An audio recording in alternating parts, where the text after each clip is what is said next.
So this is the MacBook Air 2020. You guys asked me whether or not it's worth the purchase. I want to talk about what you can and cannot do with it. And I also want to touch on the subject of other YouTubers saying that this laptop overheats. First and foremost, the design is exactly the same as the 2019 model. You're not going to see a difference between either of them. They look identical.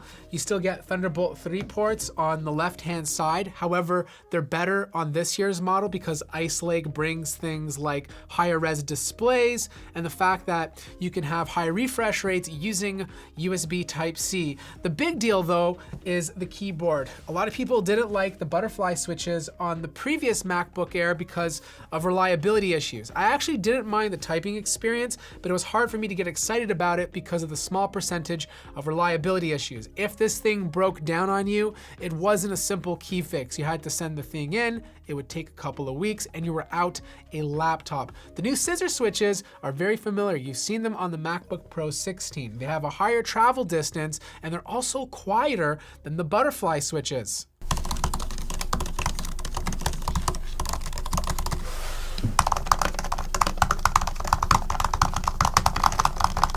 Touchpad, no touch bar, physical escape key, and of course, Touch ID in the right-hand corner. The big thing though is that this year you do get a T2 chip inside of the MacBook Air 2020. This adds an extra layer of security, and it also helps processes some files for certain applications. For example, in Final Cut Pro, if you're rendering H.265, it will be faster with the T2 chip.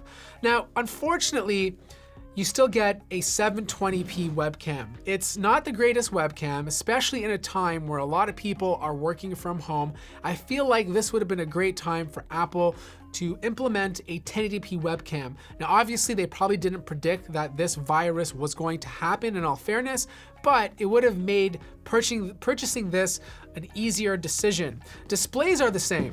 No difference there, same brightness, same color accuracy, and of course, same color gamut. It's a fantastic 13-inch display. Inside though, it's exactly the same as the 2018 MacBook Pro. I have a little dbrand skin here that shows the internals of the laptop, and what you get is RAM, CPU, GPU, and of course SSD all soldered onto the motherboard. Unfortunately, you still have a fan that is not connected to the CPU using a copper heat pipe, and this causes the laptop to stay significantly hot when it's performing its actions. Now, it's not overheating.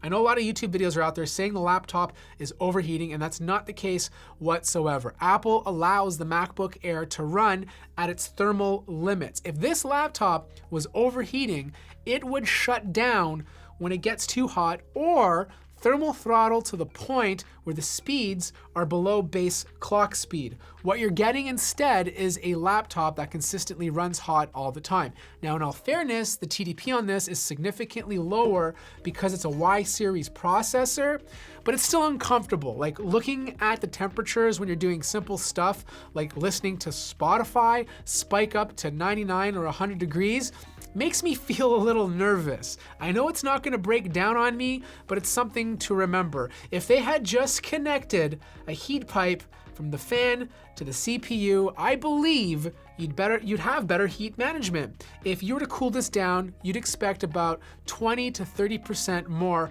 performance. Now, since we're on the topic of performance, this is not a laptop to buy to edit video on a consistent basis. This is not a laptop to buy if you want to game on it. This is not a laptop to buy for any sort of heavy workload. Now, don't get me wrong, the 2 extra cores do make a difference. Like, I was doing a Mozilla compile test, and it is faster than the previous generation. I was able to shave off about 20 to 30 minutes. Same with rendering a file because you have 2 extra cores to work with.